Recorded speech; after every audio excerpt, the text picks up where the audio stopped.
Hello, guys and gals, and welcome to another episode of Fixing Diablo 2. And I know that sounds presumptuous, and it is kind of presumptuous, to be perfectly honest, but there's a reason. So the entire purpose of this series is not to say that Diablo 2 is broken, because I do not believe that Diablo 2 is broken. What I do believe, however, is that Diablo 2 is, how do I put it, nearly perfect. And it has some outliers, some lost sheep, as you will. One of the ones that I went over previously was the Ray Skeletal Mage. Ray Skeletal Mage is definitely not performing up to its expectation, its fantasy, so to speak. Another such skill on that list is actually Teeth. Teeth is an odd one because, well, it has some minor uses. And let's talk about those minor uses at the current stage in time. You can get decent use out of Teeth early on in the game, prior to, like Nightmare difficulty, prior to like Act 3. Going through like Act 1 and maybe even Act 2, if you put points into Teeth, you can actually get decent use out of it as a crowd clear, basically in the earliest stages of the game. So if you go out here and you fight like the baby monsters and you fire off Teeth, a lot of the times, if you have a decent level of Teeth, you can actually kill the baby monsters in normal difficulty, mind you. So in hell difficulty, they're not really going to do a whole lot. But in normal difficulty, you can walk out and you can very easily basically just crowd clear with this ability. It does have moderate use within the speedrun community, as far as I'm aware. Mainly just for those early levels, because as you can see, as a crowd clearing in low level areas, it actually does kind of work halfway decently. However, and this is a big however, is that, well, it scales very poorly. By the time you finish, I mean, it just has tons of synergies. The synergies that it has are huge sinks and skill points. So if you max out Teeth, if you max out Bone Spear, if you max out Bone Spirit, if you max out Bone Wall, if you max out Bone Prison, then you're looking at roughly about 1,000 damage per tooth. And the really unfortunate thing about Teeth is that, well, it doesn't really do that much damage because it has a next hit delay problem, just like Multi-Shot, in that it can only hit one tooth per monster at any given time. And this leads to other issues. So even in Hell difficulty, which we're in Hell right now, if I were to go to a pack of monsters here and try and actually kill them with Teeth, you'll find that, well, it just doesn't really do as much damage. Even getting close to the monster so that potentially you can hit them with multiple Teeth doesn't really do a whole lot. Now, fully synergized Teeth does have one use as far as I'm aware, and that use is basically PvP. In PvP, fully synergized Teeth can actually do pretty significant damage to other enemies. It is magic damage, so it does have that going for it. And because it is magic damage, it actually does a decent amount of damage at the very least. But when it comes to clearing crowds, I mean, even as you can see in Hell difficulty versus Fallen, I mean, it's okay, I guess. I mean, we're talking about currently level 42 Teeth, but it does get a little bit higher than that. It also has other problems, like mana cost. It does actually cost a pretty significant amount of mana, 23.5. Now, some of the issues with Teeth are basically this. It scales up in number of Teeth, and the damage scales up, but you can only hit any given monster with one tooth at any given time. So despite the fact that it does 24 Teeth, you can't really actually hit monsters with 24 Teeth. Comparatively to something like Bone Spear, which does 6,060 at its current level. 6,060 is a lot of damage. And it basically 6 times the amount of damage currently that Teeth can do in the same exact situation. Another problem is that Bone Spear does in fact hit multiple targets. So Teeth, while it may have one advantage, which is to hit multiple targets, because Bone Spear pierces, it also hits multiple targets. So Bone Spear can dish out an exceedingly large amount of damage by comparison to teeth in a situation with multiple monsters, because you can line the Bone Spear up, hitting every single monster in a line, which means that, well, Bone Spear is just superior to teeth in pretty much every kind of way, with the exception of, as I talked about earlier, a PvP scenario. Now, some people had talked about making it so that teeth could potentially hit, well, multiple teeth on a target. This would be a shotgun effect and would require you to be relatively close to the monster within melee range. Now, what would that potentially get you? Well, if we pull up a calculator and we look at teeth, teeth gives us a damage output of roughly about 1,000 per tooth, right? So if we could potentially hit somebody with all 24 teeth, that would potentially be 24,000 magic damage per shot, which would exceed Bone Spear's by a significant portion. If we take Bone Spear's damage and we divide it into it, it would roughly be 3.63 times that of Bone Spear. But it would only hit one target. Now, this is really interesting when you think about it this way, is that, well, it's not going to hit more than one target. Teeth actually has a collision which causes it to destroy itself upon hitting a target. So if you teeth a monster, one of the things that you'll notice is that there's an empty space behind the teeth wherever it hits the monsters, right? So instead of dishing out 24,000 damage to every monster within range, you would only be dishing out 24,000 damage to only the one monster that you would be hitting. In other words, you could approach a monster within melee range, and this is very important because you'd have to be within melee range, attack like this, and you could potentially hit that monster with more than, you know, a certain number of teeth. And I don't really think you could hit one monster with all 24 teeth. I think it would be next to impossible. As you can see here, even casting at maximum distance, while standing in melee range, it doesn't seem like all 24 teeth would even hit a single target because of the way that it spreads. I think allowing the teeth to be able to hit more than one at a time would probably be the main way to fix this ability. Number one, it would make it useful in a small subset of situations. Number one, Bone Spirit would still be superior for single target at range. Number two, Bone Spear would still be superior for multi-target AoE, down a line, basically hitting more than one monster at a time. It would pretty much always be superior to teeth, except for when you're fighting a single monster within melee range. So if you're fighting a single monster and you can actually get within melee range of that monster, you'd be able to dish out more damage.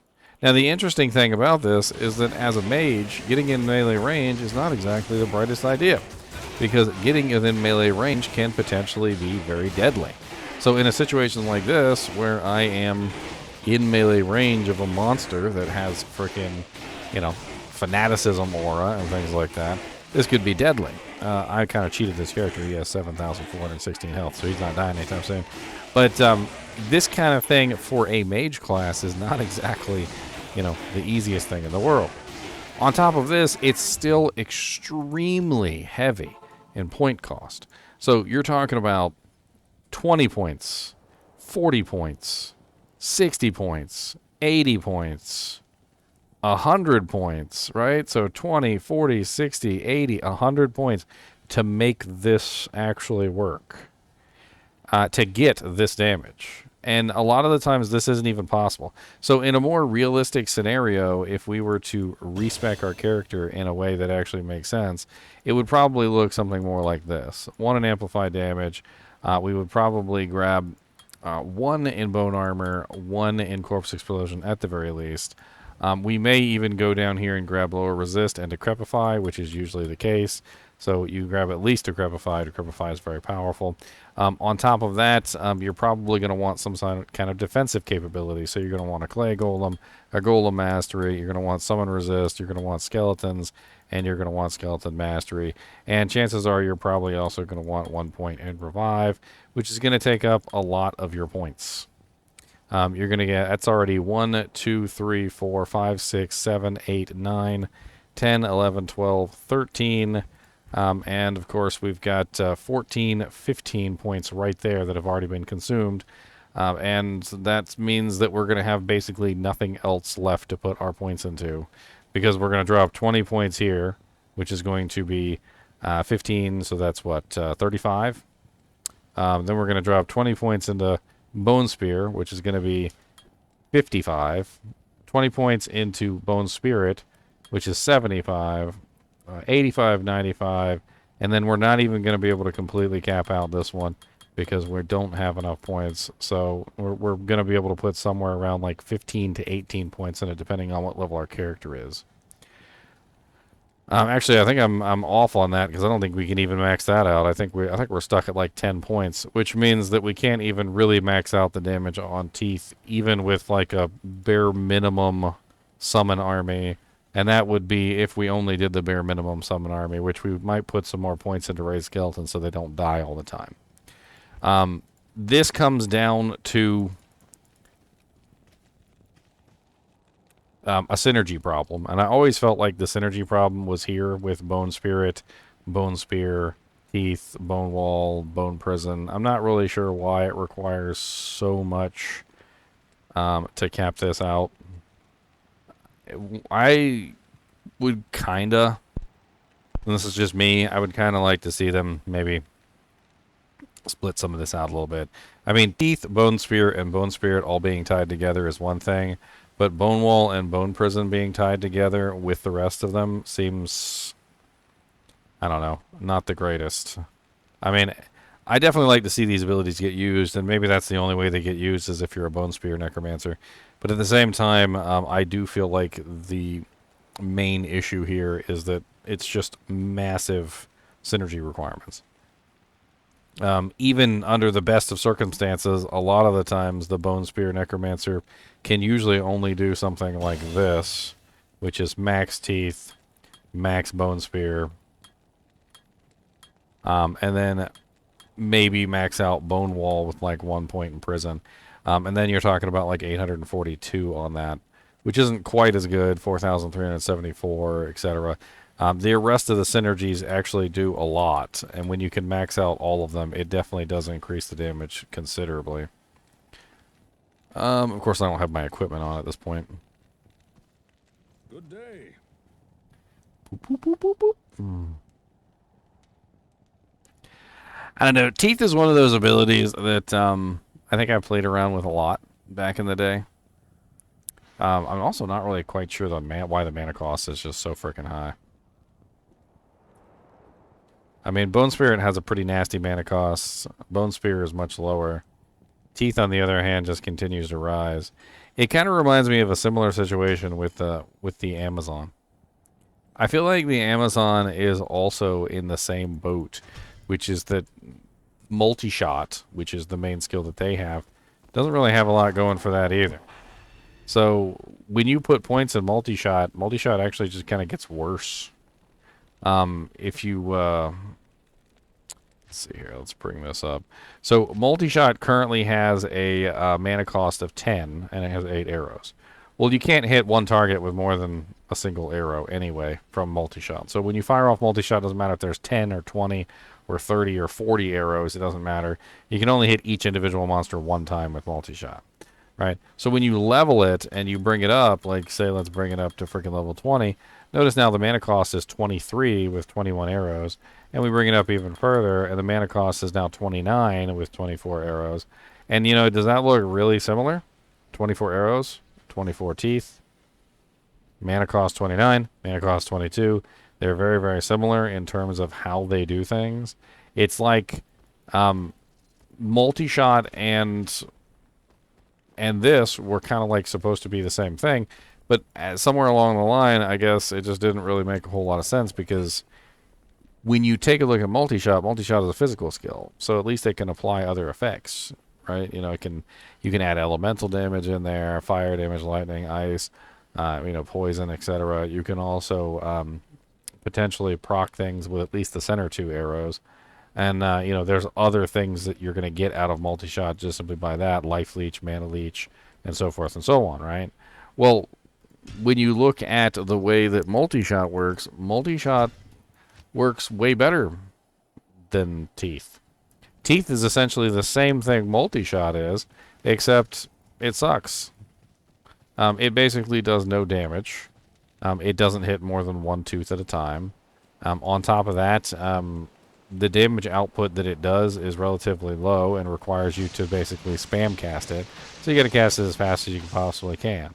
But putting points into it is a punishment because it increases the mana cost tremendously every single time you beef it up. So the higher it goes, the higher the damage is, yes, but also the worse the mana cost is. And then it doesn't get any more teeth than 24, just like multi-shot doesn't get any more shots than 24. I mean, it would be fun if teeth actually was useful. I think letting people shotgun it would probably be the best way. And let me make a case for allowing teeth to be shotgunned. Okay, I'm gonna make a case here. All right. So we talked about earlier what a maximum synergy teeth could possibly do, right? So we've got an average damage of about 1,000 teeth. 1,000 damage, and if we were lucky and we got all 24 hits to hit a target, that's 24,000 magic damage that can hit a target instantaneously, right? And we can spam that. Well, if we go take a look at some similar characters, like for instance, let's use the sorceress. The sorceress would be a good example.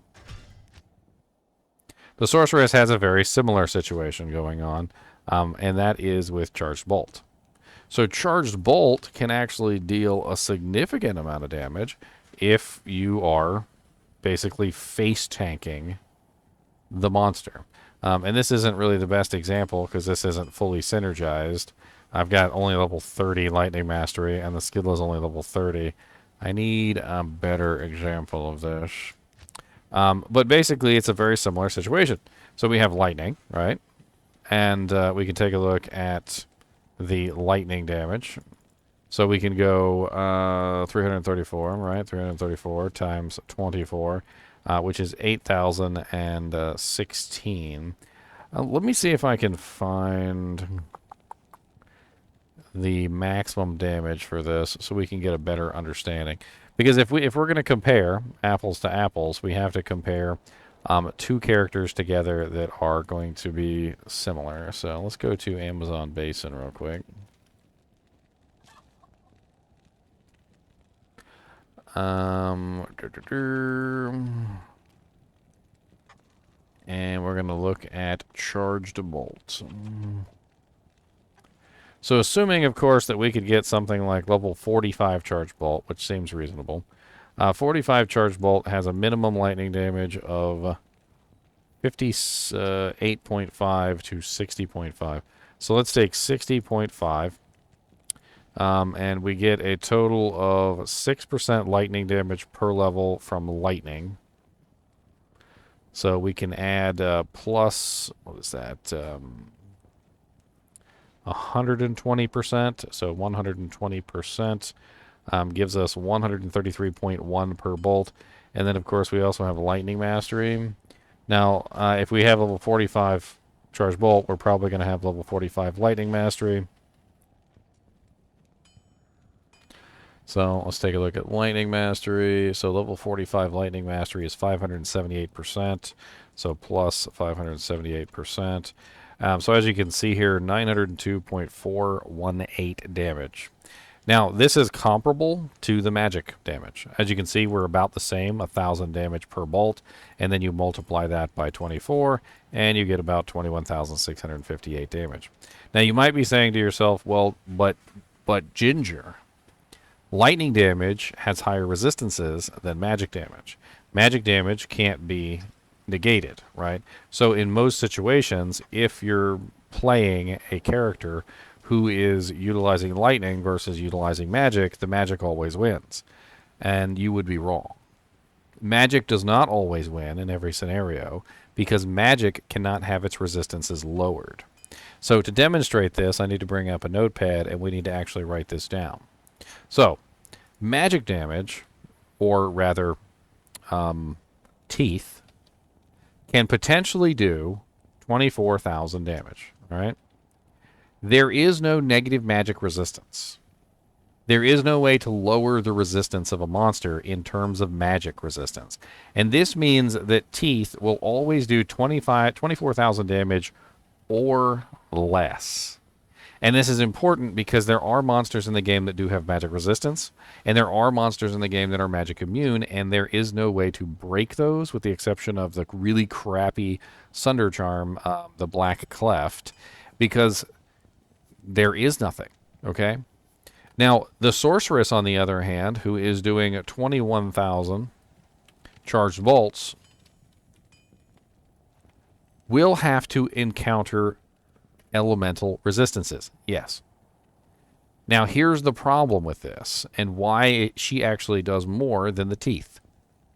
Number one, she can have negative resistances. The teeth Necromancer can't, which means that she can potentially bring a monster below 0% resistance, and that means that she can potentially break a resistance, bring that resistance below 0, and also cause the damage to rise. In a given situation, let's say that this particular sorceress was able to obtain negative 110% lightning resistance. That means that every single monster, with the addition of a lightning sunder, would be below 0% resistance, and she would actually gain, I believe, 15% damage here, which means her 21,658 would go up by 15%, and now she would be dishing out 24,906. And this is versus every single monster in the game, which means that no matter what, if she can maintain negative 110% resistance, I'm assuming a crescent moon, which is negative 35%, Griffin's Eye diadem, probably some facets in her armor, things like that to make it work. This is something that you can achieve. I'm not sure if you could specifically achieve negative 110%. The exact amount is going to vary depending on how you have your build set up, and this damage number is going to vary depending on how you have your build set up. But the truth of the matter is you can mitigate lightning resistance, but you cannot mitigate magic resistance, which means that the 24,000 damage that teeth would do is always going to be 24,000 or less. This is exactly the same build. And not only is it the same build in damage, but it's also the same build in how you would play it. So you would go into the stony field, and you would get within melee range of a target, and you would fire off your charge bolts directly into the face of an enemy, which means that you would have to put yourself in danger to actually get this effect. And as you can clearly see, it doesn't always hit all 24 bolts on the target, even if you're standing directly in front of the target, and this has to do with the size of the monster. So this is something that has been known for a long time, is that the size of the monster depends on how many of the bolts will actually hit it. And you can pull up this information on Amazon Basin. I believe I can pull it up right now with Charged Strike. Charged Strike is the easiest one to pull this up on because it does have the same information. So if you pull up Amazon Basin and you scroll down with Charged Strike will tell you exactly how many you're going to hit on each individual size monster. So multiple bolts can collide with a single target but are destroyed on impact, so they will not pierce it. No bolts will normally collide with a single size 1 target. All bolts will normally collide with a single size 3 target, while the number of bolts that collide with a single size 2 target depends on the number of bolts and attack or target position. In other words, what this means is that depending on the size of the monster, less bolts will hit the target, and depending on if the monster is really small, most of the bolts will actually miss. If they're a size 2 monster, about half the bolts will hit them, and the only ones where all of the bolts will hit the target is a size 3 target. So in this particular situation, all we're doing is we're creating basically the same thing that already exists within the game. The Charged Bolt Sorceress. All this would allow the Necromancer to do is create a Charged Bolt Sorceress. It would allow him to utilize teeth in the exact same way that a Charged Bolt Sorceress does, by basically getting within melee range and firing off the teeth to try and hit as many of the teeth on the target as they can. But as you can clearly see, even within melee range, you can't really hit a target with all of the teeth. It spreads out too far. The monsters aren't really big enough, which means that at the end of the day, you wouldn't even be doing 24,000 damage per teeth. It would be a lot less. Most likely, it would be something like this. We would be talking about 24, probably minus 75% for a size 1 monster, which would be like 6 teeth times 1,000, which would be basically the same as a bone spear. If you were talking about a size 2 monster, it would probably be 12 that would hit the target times the same 1,000, which would be 12,000. And the only monsters that would probably receive the full brunt of the attack, which is the 24,000, is the size 3 monsters like, you know, Venom Lords, Urdars, Diablo himself, and so forth and so on. I've already talked for 26 minutes on this skill, and I think I've gone too far, to be honest. Tell me what you guys think about teeth. Are you interested in potentially making teeth into a usable skill? Do you think that allowing it to shotgun, essentially, is going too far? I don't really think that it does anything other than what's already in the game. Allowing teeth to shotgun would basically be the same as Charged Bolt on a sorceress. Or, honestly, even Charged Strike on the Amazon. It's just another Charged Strike. It's just another Charged Bolt spam. Charged Bolt isn't necessarily the most popular build on Sorceress. It is a build that has worked for a very long time. There's nothing wrong with it. If you play a Charged Bolt Sorceress, you'll see the benefits of being able to basically teleport directly into a monster and spam the ability and dish out tons of damage. But at the same time, you also don't see 1,000 million people playing Charged Bolt Sorceresses, because at the end of the day, it's not really broken, overpowered, and there are other builds like Blizzard and Frozen Orb and Lightning and things like that that are just better, right?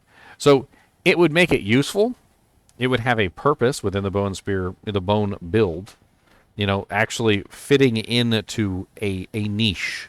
Bone spear would still be superior to dish out damage to large groups of enemies. Bone Spirit would still be superior for dishing out large amounts of damage to a far away single target. Teeth would still be superior, or would be the only superior choice in close range melee combat, basically. It would still not do more damage than Bone Spear at range, and it would still not do more damage than Bone Spirit at range. The only way that you could get good damage out of this would have to be literally up close in person. Anyway, tell me what you guys think. I'm interested to hear. As always, I do appreciate you guys and gals watching my videos, even when we're just spending 28 minutes and we're talking about the teeth skill. And as always, keep watching.